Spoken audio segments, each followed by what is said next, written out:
I'm Leon Todd. You're a bunch of legends. This is Friday Q&A. Thank you so much to everybody who submitted a question for this week's Q&A video. If you've got something you would like me to answer, put it in the comment section below. And if you check the video description, there are a bunch of links which you can follow to support my channel directly. Let's get straight into it. My opinion on the PRS S2 guitars. I have only played a handful of S2 guitars. I've got a few students who own S2s, and I've played a few in music stores over the years. In general, I really like them. I would say if I had to get an S2, I would probably go for like a standard because I really like the all mahogany standards, or I would go for like an S2 Starla. I have a core Mirror, which is an awesome guitar, and I've kind of always wanted to grab a Starla as well. I've also always wanted a standard 24, but the S2s kind of have their own thing going on with the single cut thing. So yeah, I like them like anything PRS, whether it is the SE models, the S2s, or the cores, or the few private stocks that I've been lucky enough to play. They do a pretty darn good job. So if you're using an S2 and you like it, let everybody know about it in the comments. We talked about pickups a little bit on last week's video, and quite a few people actually wanted to know whether I've tried a Super Distortion before by DiMarzio and what I think about it. I used to have a Super Distortion in a guitar, and then I took it out because I wasn't super into it in that particular guitar, and I put it in another guitar, then I took it out of that guitar, and I don't know where it's gone. So somewhere there is a Super Distortion kicking around in a box, and I'm probably gonna have to spend the weekend looking for it so I can pull it out and slap it in something. I just remember it having loads and loads of mid-range going on, which isn't necessarily a bad thing. And when you think about it as the original replacement pickup, having a really hot pickup with loads of mids to just plug into like a stock non-master volume Marshall would make it crunchier a lot earlier, which is definitely a good thing. But like I said last week, nowadays we've got so many other ways to modify the input EQ and input gain on our rigs that maybe you don't need something like that, and you're just simply going to choose it because you like the particular tone of the pickup. So it's going to be a fun weekend looking for an old crusty Super Distortion. I'm an Aussie. What do I think about Violent Soho?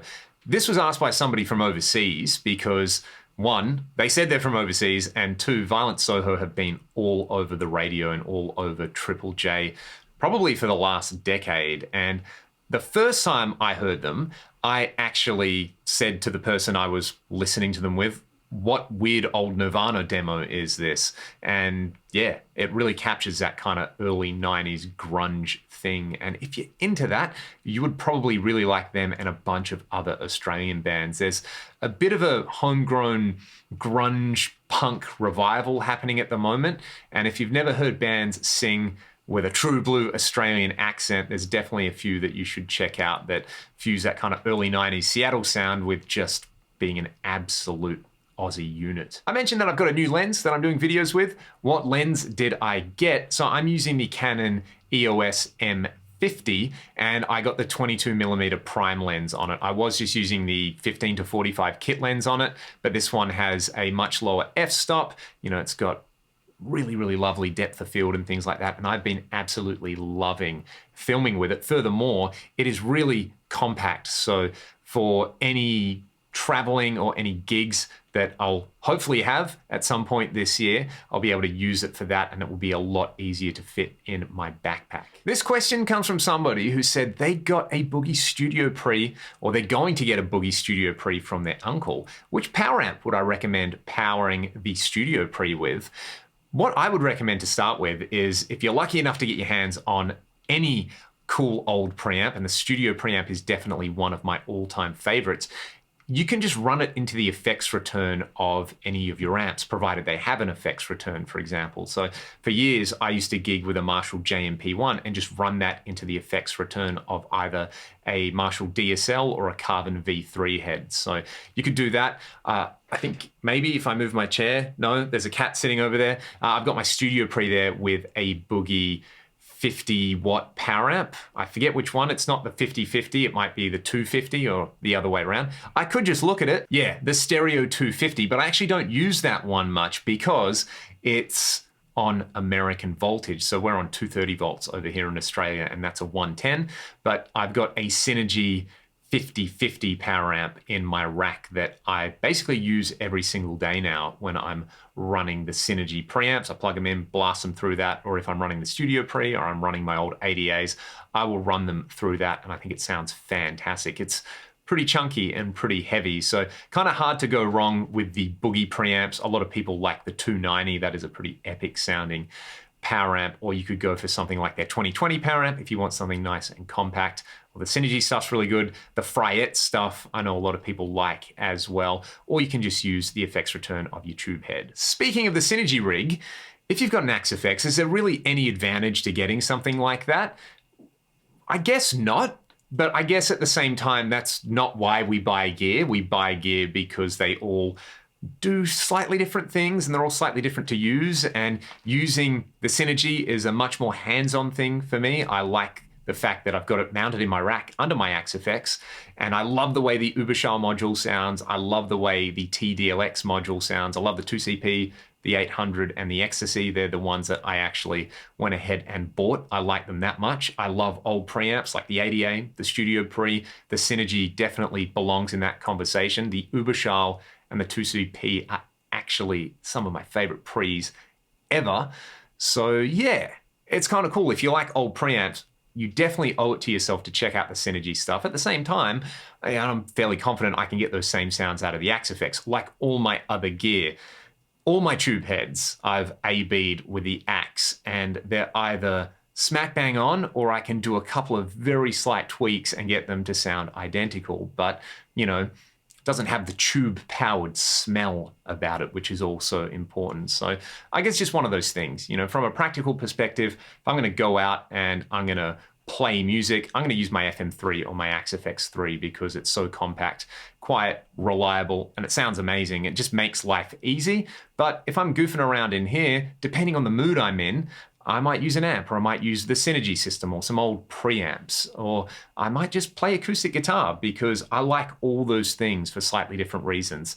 Yeah. I am not good for your gas, am I? My opinion of doubling or tripling guitar solos a la Randy Rhoads or Dimebag or quite a few other people who have done that. They're probably the two most prominent examples.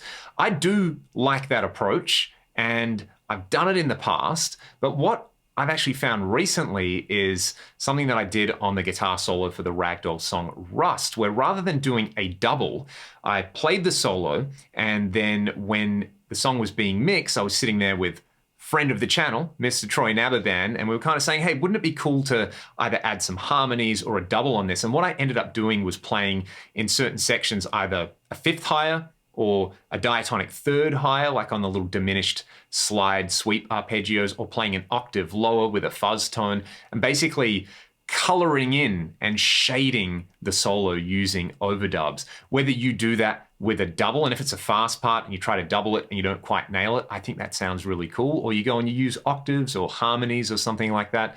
I think it can be a great way to add texture and character to a guitar solo. And it's kind of hard to do as well. It's a great exercise, you know, try and improvise a solo and then go back and learn it and try and double it. You will learn so much about your own guitar playing that way. This question comes from DMAC, and shout out to DMAC because they leave a comment on just about every single video, and that is very good for the algorithm. DMAC, you're a certified legend.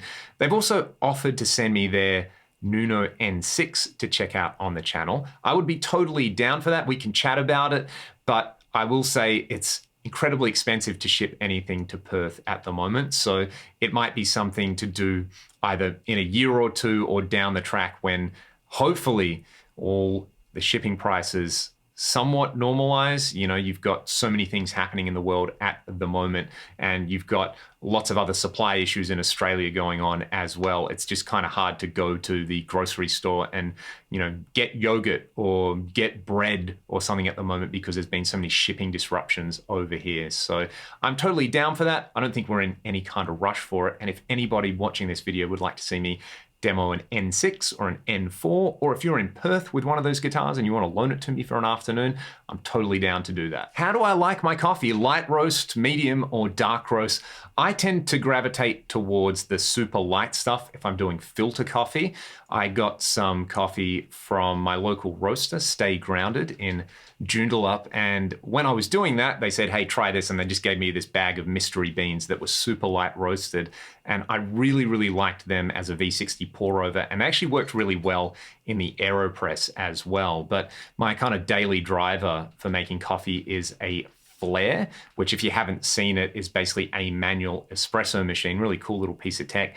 Probably the cheapest way to get really controllable espresso, and if you want to do super nerdy stuff like profile your shots, you can do that in there as well. It's just got its own workflow going on, which I know some people might find fiddly. So I normally use the Flare, and for that I do like medium roast stuff. I personally am not super into super dark roasted coffee, but my wife likes the darker roasts as well. So I'll normally make a coffee for her in the morning, which is more towards the darker end of the roasting scale, and then I'll have some beans for myself, which are more towards the light or medium. And shout out to Andrew and the crew at Stay Grounded, because they do some amazing stuff and they always look after me. One last one for this week, and this might actually be impossible to give an objective or comprehensive answer. Which amp modeler should I use? Quad Cortex, Fractal FM3, FM9, AXFX3, Line 6, HX Stomp, Helix, Helix LT, Podgo, the new Boss GX100, the GT1000, the Ampero, the Mua GE. What am I forgetting? There's so many other modelers out there. There's so many options, which means A, it's pretty great if you're shopping around because there are modelers at every single price point. And B, super frustrating because there's a lot of modelers at the same price point with very similar feature sets. So it's pretty obvious that I'm going to say the Fractal stuff because it works for me. And I've been using the Fractal stuff for nearly 6 years now. I got an AXFX Ultra for our 2016 US tour, thinking I'll just use it, you know, as a backup in case. And I ended up moving my whole rig over there. Got an AX8, got an AXFX3, have the FM3 and the FM9 now, and they work so well for me. I've also got a Quad Cortex here, which works really, really well, and the neural capture feature on there is pretty fantastic. I've previously demoed the Kemper on the channel, which I know a lot of people love, and it has its own thing going on, especially the powered Kemper. Still nothing really does what that does, and there's loads of people playing those, getting epic tones. I just did a demo with the Boss GX100, which sounds pretty good. It's got a great price point on it, similar with the Helix or the HX Stomp. John Cordy actually did a video recently with the HX Stomp calling it the best pedal you can buy in 2022. And you might not be far off for the money. It's kind of hard to beat that particular unit. I've got a few friends who use the Podgo for gigs. Sounds great. And I've done demos of things like the NUX MG300 and MG30, which at the price they go for is pretty ridiculous. So there's so many options out there. Just depends what you want and how much you're willing to spend. And once you figure that out, you can go through my channel and you can watch all my videos with these units and get an idea, not just of kind of what they sound like with a basic clean crunch or lead tone. You can really go into depth, and I've tried to do that to the best of my ability anytime I demo a modeling device. And I feel like I've demoed most of the major players and a bunch of kind of more obscure ones out there as well. So you can just trawl through my channel and spend a few hours if you've got them spare, maybe more than a few hours because they do go into depth. But yeah, the Fractal stuff works for me. It's probably my favorite piece of gear ever. But your mileage may vary, as always. And with that, I will wish you all a fantastic weekend. Again, if you want to support the channel and help me make videos like this, let me know in the comments, and you can check the video description for links to my Patreon and the music I make. Take it easy. Hope you all have a fantastic weekend, and I'll see you next time.